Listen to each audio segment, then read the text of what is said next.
சரி இந்த சோஃபாலயே வச்சுட்டு போவோம். வாழை மீனுக்கு விலங்கு மீனுக்கு கல்யாணம். என்ன இன்னைக்கு நம்ம வாயில மீன் பாட்டா வருது. சுட்ட கருவாடு. இதை யாருங்க வச்சிருப்பா?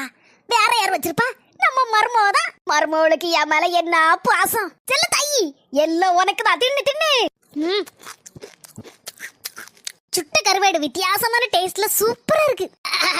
என்ன குரல் கம்முது. மருமோளே எதே கூப்பிட்டியலா? மருமோளே இந்த பத்தியா தட்டு இருக்க கருவாடு தின்ன பத்துக்க குரல் ஒரு மாதிரி கம்முது. எதே நம்ம வீட்டுல எலி அதிகமா இருக்குன்னு எலி மருந்த கலந்து தாதா கருவாட சுட்டு வச்சே அதை நீங்க தின்னு போட்டீங்களா? மருமோளே